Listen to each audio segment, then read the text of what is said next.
Hi, I'm Lara, and this is my channel Sewing by Lara. So this week I've got a new post for you, but I am doing things just a little bit differently. I just wanted to try a little bit of a newer kind of style for me, at least, to see if it worked better and perhaps help me be able to post a little bit more regularly. So I would appreciate your comments on how that came across to you. Um, Other than that, I hope you enjoy what's there, and I'm gonna go back to editing this video. See you on the other side of the video. Bye.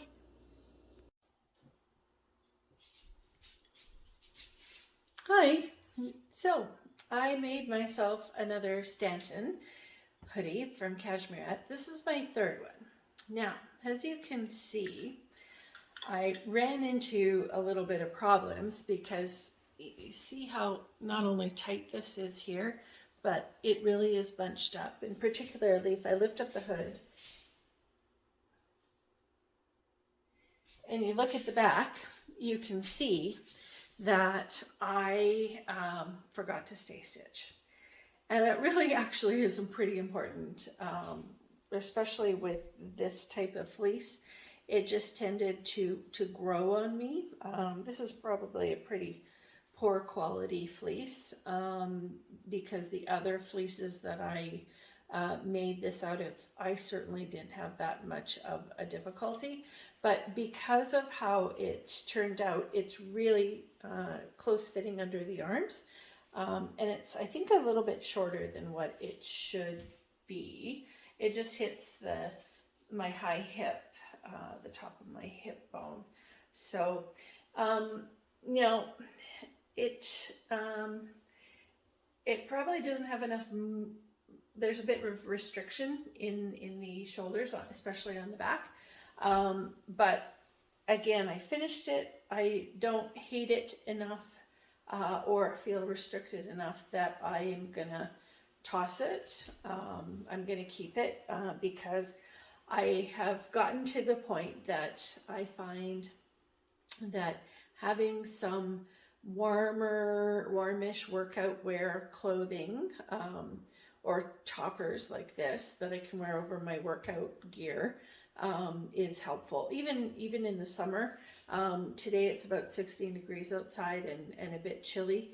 So, you know, when you come from a gym or even if you're working outside, once you stop, right, you feel, or at least I do, feel that little bit of chill. So I wanted to make a few of these. Now, I think I need to go back and revisit the pattern because I'm noticing even on my first and second versions that it's maybe a little bit too roomy, and I can take it in just a little bit and make a size down and still have enough room to do everything. But this, again, it fits quite well, right? It's been drafted really nicely. And if you haven't tried a Stanton hoodie, and they come with a zip as well, a partial drip zip, not a drip, a zip. That's kind of even better. And is nice to wear. So I'm just wearing this with a pair of ready to wear sweatpants or light knit jogging pants that I just threw on this morning because it was chilly when I went into work. So I will show you what I've got going next.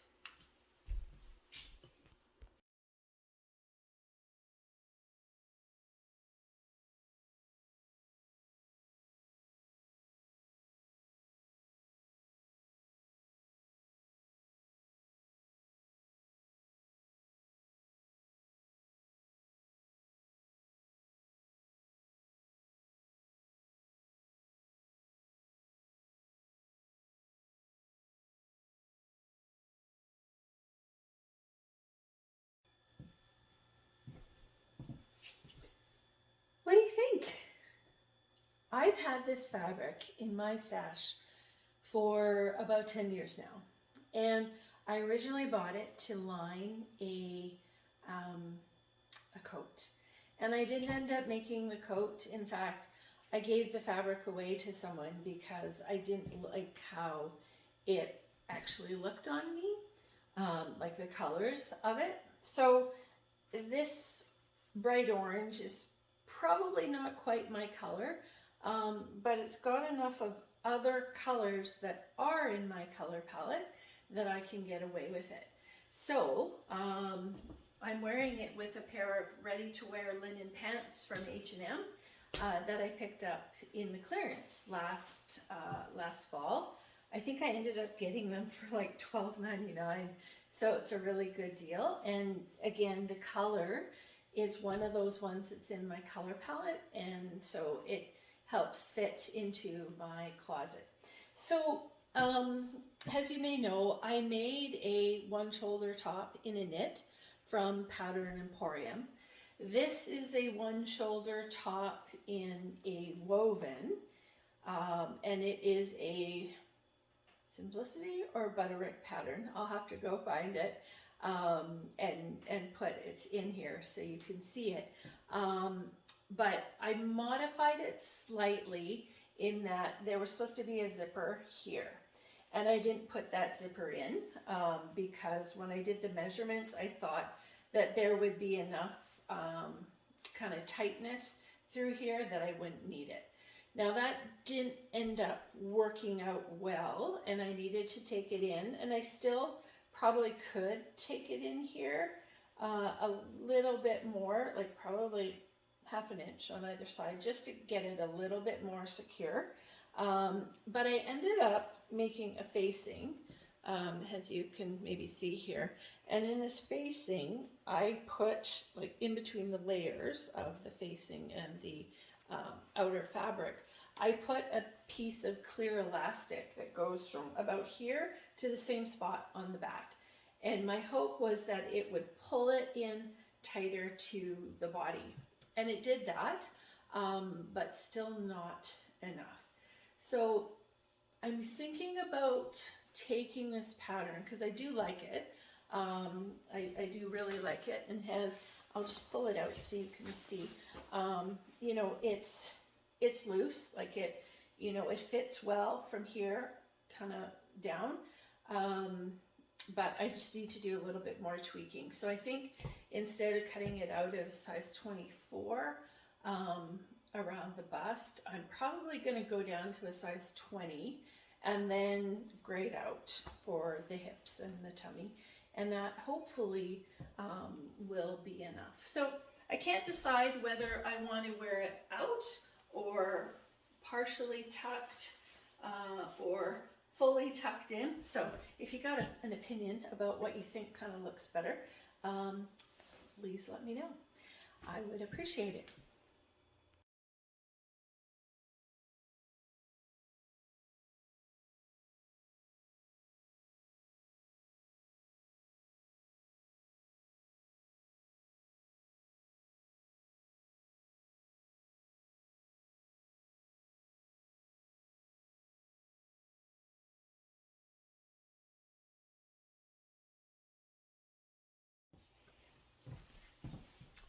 So this is the Richmond utility skirt, and let me just turn it down a little bit and step out so you can see. So this is the Richmond utility skirt, as I said.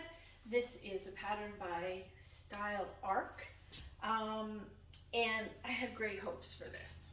Now, before I say anything more, you may notice that I've got an issue here with the my sizing. And this waistband is supposed to be like a facing and just a little closure. And of course, as you can kind of see, there's a pretty big gap of room here. Now, some of my problem was, I'm going to lift this up so you can see it, is these tucks here, I didn't make deep enough. They're about half an inch, but I probably should have made them closer to an inch. And so what I'm going to try to do at the pockets here, as you can see there's a seam there, I'm going to try to cut that and take it in by about 1 inch on either side, and that should make it a little bit tighter. I might need to do it a little bit more than that because I love the color. I like how it feels. This fabric is, I want to say it's a lining fabric because it's kind of satiny and very smooth, but it's a really, really tight weave, which made it a pain in the bum to sew. And I had to change a few needles until I found kind of the right needle type to go through the fabric smoothly without skipping stitches. So will I make this one again? Maybe, maybe not. You know, I guess the not part of it is I don't think in the long run, these pleats here do anything for me because again, they end at the fullest part of my tummy. And I apologize if you can see my underwear peeking through. I've just come home from work. But what I really do like is the shape of it, like this kind of A-line shape. And I really love these pockets on the side. I don't wear a lot of clothing with pockets. And some of that is preference because I find pockets tend to, again, put bulk at a place where I really don't want them. But this falls a little bit lower and is quite nice. So I'm actually tempted to take this pattern and trace it out without the pleats, like with the pleats all folded in, and then draft like a second pattern essentially, seeing if I can make it work. Now, this is all self-contained, this pocket. It's beautifully done, how the instructions, and they're actually easy to follow. But again, you don't want a really heavy fabric to try to do that in a heavy fabric. Either if you decide to use a heavier fabric like a cotton twill, you know, there's a spot here and I've left it open. I don't know if you can see where my finger is. That's where you're supposed to turn the pocket through. And that's not a very big opening. So I would actually recommend that you give yourself probably 2 inches and then slip stitch that close. And then go back and stitch on top of that. Because you'll just have a less frustrating time with it in the long run. But you know, a really good pattern, you just need to look at the measurements, and actually on the pattern you need to measure out those folds and see what that is when they're all folded in, and is it going to be enough, right? Because I was really concerned I wouldn't have enough room for my tummy, but I did. And in fact, I probably could have gone down a size for the skirt and then just made a bigger waistband. So I'm finding that that's kind of challenging now because, you know, I've always had to adjust my skirts and cut them in quite sharply at the waist because I do go in a fair bit. And some of that is because my back, there's a big dip in my back, and it's quite narrow at the waistline, and so that really plays havoc with waistbands and having them fit snugly. I can get them to fit well in the front, but as you can see what happens in the back, you end up with, you know, a lot of gaping. I had planned to put an elastic in, and I had it in actually, and I was twirling around with it, and then I'm like, yeah, it just doesn't hang right with the elastic. So I took it out and am showing you just as it is. But that says, you know, there's some good things about this pattern, and it's worth a try if you like this kind of look. And So Many Flowers, Ruthie, is also making this skirt as well.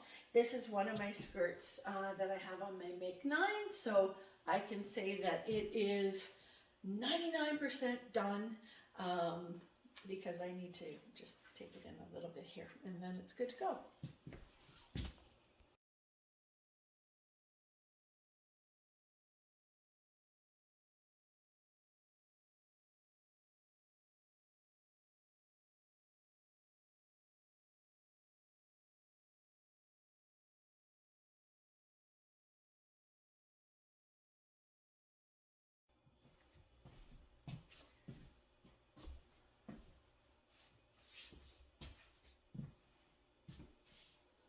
So this is Butterick 6207. As you can see, my sleeves are really long. And you know, this is an interesting pattern because I don't know if you can see, there is a sleeve detail here of where it comes down in a V and then you add the bottom. And you know, again, because it's so long, it's kind of lost, because there's my wrist, right? So this is just a, you know, kind of a shapeless throw on kind of dress. I suppose you could put a belt around it, but I was kind of thinking for those days in the fall where I am feeling bloated and menopausal, that this would be something just quick to toss on to be comfortable. I've got a sweater, a long cardigan, knitted, that I can throw on over top, that's in a darker shade than this, that will go quite nicely. I can wear it with runners, which I don't know if you can see them here, that I've got on now, and just be really, really loosey-goosey and comfortable. It's in the more muted shade of my color palette. Like normally this would be like a brighter kind of color to be my ideal color, but it's not so bad that it won't work going into the early fall now, and also early spring.